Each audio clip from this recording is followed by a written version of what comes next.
खरं तर महाराष्ट्रातल्या राजकीय समीकरणातलं आपण सगळे चित्र पाहतो आहे आणि यावेळेस प्रत्येक जागेवरचा आढावा घेणं हा कॉन्सेप्ट आमचा एकदम क्लिअर आहे की महाविकास आघाडीलाही सुद्धा त्या ठिकाणी ज्या जागा सुटतील त्यांना कशी मदत देता येईल, त्या ठिकाणी आमच्या संघटनेची स्थिती काय काय अडचणी आणि या सगळ्या गोष्टीचा आढावा त्या ठिकाणी घेतला जाईल आणि निश्चितपणे BJPला परास्त करणं हाच काँग्रेसचा एकमेव उद्देश आहे आणि त्या दृष्टिकोनातली ही रणनीती आहे। त्यामुळे या सगळ्या याच्यामध्ये महाविकास आघाडीमध्ये कुठलाही प्रॉब्लेम होईल असं कुठलंही कारण त्याच्यामध्ये नाही, पण महाराष्ट्र हे खऱ्या अर्थानं काँग्रेस विचारधारेचंच महत्त्वाचं राज्य राहिलेलं आहे आणि प्रत्येक ठिकाणी काँग्रेसची वोट बँक आहे आणि या सगळ्या वोट बँकचा BJPला परास्त करण्यासाठी कसा उपयोग होईल या दृष्टिकोनातला हा आढावा आहे। त्याच्यामुळे याला अदरवाईज महाविकास आघाडीचे सगळे प्रॉब्लेम होणार आहेत वगैरे अशा गोष्टी याच्यामध्ये नाही आणि या सगळ्या गोष्टीचा आढावा घेऊनच पुढची रणनीती महाविकास आघाडीमध्ये ठेवली जाईल आणि त्या पद्धतीचं पुढची रणनीती BJPच्या विरोधात महाराष्ट्रामध्ये केली जाईल।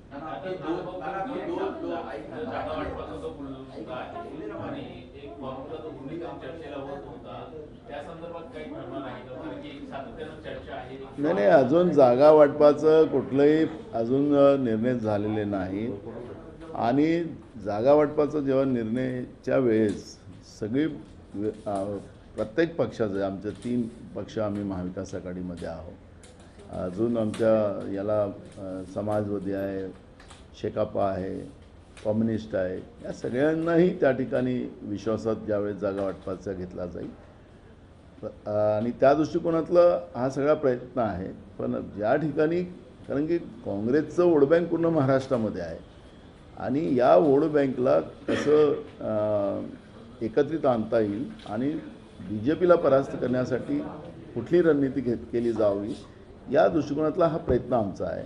त्यामुळे याला हा जो आढावा आहे हा आढावा काँग्रेस पक्षाचा आहे आणि त्यासाठी काँग्रेस पक्ष आपल्या पद्धतीनं या पद्धतीची संघटनात्मक आणि प्रत्येक लोकसभा आणि विधानसभेमधली स्थिती जाणून घेण्याचा हा प्रयत्न आम्ही करतो आहे।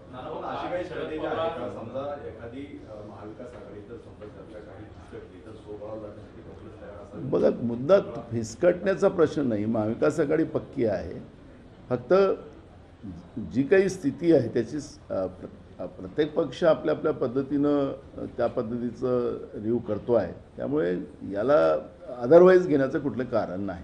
काल शरद पवार मुख्यमंत्र्यांना भेटले आणि त्यामुळे एक वेगळी चर्चा सुरू झाली, जरी मराठा मंदिराच्या कार्यक्रमाच्या निमंत्रणासाठी गेले तरी सुद्धा त्या राजकीय घडामोडी घडत आहेत त्या भाषणामध्ये बघा, काँग्रेसचं या सगळ्या गोष्टीकडे कुठले लक्ष नाही, त्या काँग्रेसला कुठलाही त्याच्यातला इंटरेस्ट नाही। काँग्रेसची भूमिका एकच आहे की ज्या पद्धतीनं देश विकून देश चालवण्याचं काम BJP करते आहे, केंद्रात असो की राज्यात असो, महागाई आहे, बेरोजगारी आहे, शेतकऱ्यांचे प्रश्न आहेत, गरिबांचे प्रश्न आहेत, हे प्रश्न काँग्रेससाठी महत्त्वाचे आहे आणि देशाची संविधानिक व्यवस्था आहे जी रोज तिला तोडण्याचा आणि त्याला संपवण्याचा जो प्रयत्न आहे, पहिले देश आणि संविधानिक व्यवस्था हे काँग्रेसचं खऱ्या अर्थानं महत्त्वाची भूमिका त्याच्यातली आहे आणि हे सगळी कशी वाचवता येईल याच्यावर काँग्रेसचं लक्ष आहे। त्यामुळे कोण कुठं भेटतात, काय भेटतात याचं काँग्रेसला कुठलाही संबंध नाही आणि त्याच्यावरची काँग्रेसकडून कुठली चर्चा होणार मराठी शिवरायांचं हिंदवी स्वराज्य म्हणजेच हिंदू राष्ट्र असं मोहन भागवत यांनी मोठं विधान केलं, याला आपण कसं बघतो? मला एक प्रश्न या लोकांनाच विचारायचा आहे की ज्यावेळेस एका सरदाराच्या पोराला राजा बनण्याचा योग आला आणि जेव्हा राज्याभिषेक करण्याची वेळ आली तर त्यावेळेस याच हिंदुत्वाचा गाजावाजा करणारी लोक त्यांनी छत्रपती शिवाजी महाराजांची काय गत केलेली होती ही काही महाराष्ट्रातली आणि देशाची जनता आजही विसरणार नाही। गागाभटाला आणून गागाभटाला कसा दबाव आला आणि कसं पायाच्या अंगठ्याने छत्रपती शिवाजी महाराजांचा राज्याभिषेक केला ते या महाराष्ट्राचीच नाही तर देशाची जनता कधी विसरणार नाही। त्याच्यामुळे या पद्धतीचं छत्रपती शिवाजी महाराजांचं हिंदुत्व जे आहे ते सगळ्या धर्माला घेऊन चालणारं होतं. त्यालाच ते हिंदवी स्वराज्याचं त्यांनी नाव दिलेलं होतं. त्यामुळे कोण काय त्याचं स्लोगन लावून वेळेप्रमाणे राजकीय फायदा होण्यासाठी कुणी त्याचा फायदा घेण्याचा प्रयत्न करत असेल तरी महाराष्ट्रातली ही मावळे, छत्रपती शिवाजी महाराजांच्या विचाराची मावळे जी आहेत, त्यांना या पद्धतीचं हे लांगून जांगलपणा हे सगळ्यांना कळतं आहे. त्यामुळे मला वाटतं की मी त्याच्यावर फार प्रतिक्रिया द्यावी असं मला वाटत नाही. आणि त्यावेळी छत्रपती शिवाजी महाराजांना ज्यांनी त्रास दिलेला होता तेही महाराष्ट्राच्या मावळ्यांच्या नजरेत आहेत. त्यामुळे या सगळ्या गोष्टीची मला वाटतं की आम्ही चर्चा नाही केली तर बरं होईल. काल अदानी यांनी पुन्हा एकदा शरद इंटरनेट पवारांची भेट प्रकरणी घेतली. आपण जर पाहिलं तर तुमचा जो विरोध होता अदानी संदर्भातला तुम्ही बातम्या आवाज होत होता. त्यानंतर शरद पवारांची त्यांची भेट झाली. पवारांनी एक वेगळी भूमिका घेतली. आता पुन्हा एकदा काल शरद पवारांची अदानींना भेट घेतली पाहायला मिळालं. बघा, शरद पवार साहेबांचा वेगळा पक्ष आहे, की ते काँग्रेस पक्षाचे नाही आहेत. त्यांचा पक्ष वेगळा आहे. आम्ही BJPला परास्त करण्यासाठी एकत्रित आलेलो. आता ज्यांना कोणाला तर जबरदस्ती करतात येत नाही, त्यामुळे ते कोणाला भेटतात, त्यांचं मत काय असू शकतो, कोणाला कोणाचं कोणता विचाराचं समर्थन करायचं असेल तो त्यांचा प्रश्न आहे. त्याबद्दल त्यांनी ते अदानीच त्यांच्या घरी जायला राहायला उद्या गेले तर त्याचा आम्हाला विरोध करायची काय गरज आहे. पण ज्या पद्धतीनं आमचे नेते राहुल गांधीजींनी जे प्रश्न उपस्थित केले, अदानींचं आणि मोदींचा संबंध काय, देशाच्या सगळ्या प्रॉपर्ट्या त्यांनाच विकून का दिल्या जातात आहेत तो प्रश्न विचारला. जागतिक पातळीवरील जे कॉन्ट्रॅक्ट द्यायचे असेल तर प्रधानमंत्री त्यांनाच कॉन्ट्रॅक्ट मिळवून देण्यासाठी स्वतः फोन करतात, हे पण अनेकदा उघडकीस आलं. तर एवढा काय संबंध आहे, एवढाच प्रश्न आमचा त्याच्यामध्ये आहे.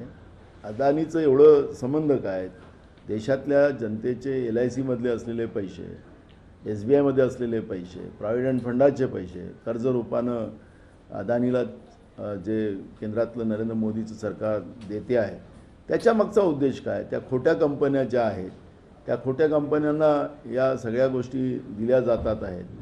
मग हे सगळे प्रश्न आम्ही विचारलेले आहे. कारण की अदानी आमचा व्यक्तिगत, अदानीचं काँग्रेसचं काही व्यक्तिगत दुश्मनी नाही. ज्या पद्धतीनं या व्यवस्थेला, देशाच्या व्यवस्थेला डॅमेज करण्याचं काम सुरू झालेलं आहे, देश विकण्याचं काम सुरू झालेलं आहे, त्या व्यवस्थेच्या बद्दलचा आमचा आक्षेप आहे. आता कोणाला काय वाटतं आहे, आणि आम्ही जी काय भूमिका मांडलेली होती की याला जॉईंट पार्लमेंट कमिटीची मागणी आम्ही केलेली होती, त्याच्यामागचा आमचा उद्देश एकदम क्लिअर होता. सरकार का विरोध त्याला मदत करत नाही, ती मागणी का मान्य करत नाही. लोकसभेचं कामकाज संपूर्ण काळ बंद पडलं एका मागणीसाठी. सरकार काय ॲडॅमेंट आहे. सुप्रीम कोर्टाने कमिटी बनवलेली आहे, सुप्रीम कोर्टाची कमिटी वेगळी आणि लोकसभेची आणि राज्यसभेची जॉईंट पार्लमेंट कमिटी ही वेगळी आहे. त्याच्यामध्ये सगळे पेपर आपल्याला माहितीसाठी ते मागवू शकतात, सगळ्यांना बोलवू शकतात. ही भूमिका त्या कमिटीच्या मागं असतं. पण ज्या गोष्टी ज्यांना नसेल मान्य तो त्यांचा प्रश्न आहे. आखरी जनतेच्या पैशाचा प्रश्न आहे, देशाच्या हिताचा प्रश्न आहे आणि हा प्रश्न घेऊन काँग्रेस लढेल. अदानीशी आमचं व्यक्तिगत कुठलाही विरोध नाही. फक्त ज्या पद्धतीनं देश विकून त्यांना दिला जातो आहे ते प्रश्न विचारू. कारण की या देशाच्या जनतेचे पैसे लुटून अदानीला दिले जातात आहेत, हे सगळं रेकॉर्डवर आलेलं आहे आणि तो जॉब काँग्रेस विचारेल. कोणाचा व्यक्तिगत कोणाचा संबंध कोणाला ठेवायचा असेल तो त्यांचा प्रश्न आहे. यस, पहला सवाल ये कि कल जिस तरह से आज आप लोग की जो मीटिंग 2 दिवसीय हो रही है, क्या ऐसा कभी विचार चल रहा है कि कहीं पे अगर कोई विधायक है उसको अगर लोकसभा में उतारना है तो क्या उस तरह की भी आप लोग की तैयारी रहेगी? क्योंकि चुनाव जिसका आपने कहा कि मेरिट बहुत इम्पोर्टेंट है, तो क्या कांग्रेस पार्टी इस तरह भी सोच रही है? देखो, बड़ा बदलाव राजनीतिक व्यवस्था में आ रहा है. हाल ही में कर्नाटक में जो चुनाव हुए उसमें 30 जगह में BJP के उम्मीदवारों की अमानत जब्त हुई है और किसी को 5,000, किसी को 10,000, 9,000 ऐसे वोट मिले. और 30 उम्मीदवारों में कई बार मंत्री रह चुके लोग उम्मीदवार थे BJP के, 3-4 बार के MLA थे. तो बड़े पैमाने में लोगों के वोटों का शिफ्टिंग शुरू हो चुका है। बीजेपी के बारे में लोगों में गुस्सा पैदा चालू हो गया है, जिसका उदाहरण कर्नाटक में 30 जगह, 1-2 जगह में हो सकता है, लेकिन 30 जगह में इस तरह का जो वोटिंग परसेंटेज में बड़े उतार चढ़ाव आए हैं, उसके आधार पर अब पूरे देश में बीजेपी के लिए पर्याय सिर्फ कांग्रेस ही है और कांग्रेस की भूमिका इसमें स्पष्ट है। देश का सबसे दूसरा लार्जेस्ट स्टेट महाराष्ट्र है, जिसमें 48 लोकसभा की जगह है और यही सब जगहों को पूरा केंद्रीकृत कर और हमारे हर जिले के नेताओं को बुलाकर हम लोगों ने एक रिव्यू लेने का हमने प्लान किया है।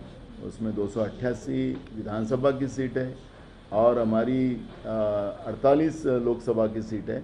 ये सभी सीटों पे हम लोग चर्चा करेंगे और वो जो स्थितियाँ है वहाँ की मेरिट के आधार पर वो हमारे महाविकास आघाड़ी के सामने हम रखेंगे और मुझे लगता है कि महाविकास आघाड़ी भी ये सब चीज़ों को सहमति देगी, क्योंकि उनका भी टारगेट बीजेपी को हराना है, तो स्वाभाविक है।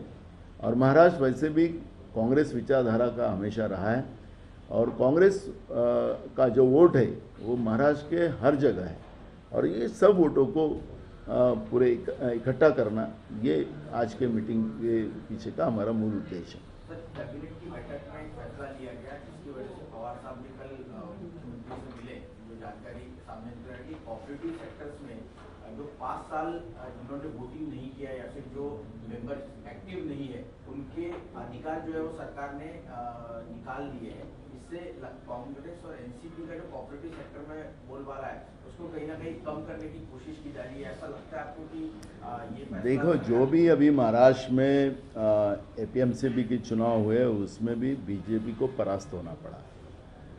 उसमें भी उन्हें जो वोटर्स नहीं था, जो किसान है 7/12 के आधार पर भी खड़ा हो सकता है, ऐसा भी एक पॉलिसी ये सरकार ने बनाई और सरकार को लगता था कि इसमें भी बड़े पैमाने में उनको फ़ायदा होगा, लेकिन लोगों ने वो उस बात को ये किया और महाविकास आघाड़ी को सबसे ज़्यादा कांग्रेस को एपीएमसी की जगह चुना के देने की व्यवस्था हुई है। तो सरकार कोई भी नए कानून ला ले तो भी उसका परिणाम खुश नहीं होगा।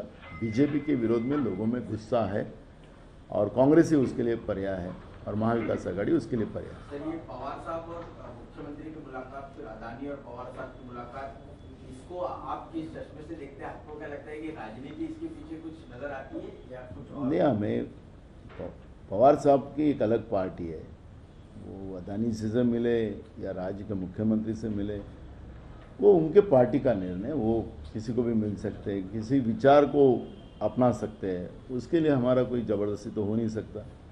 कांग्रेस एक विचारधारा है, कांग्रेस विचारधारा के साथ लड़ेंगी और लोग कांग्रेस को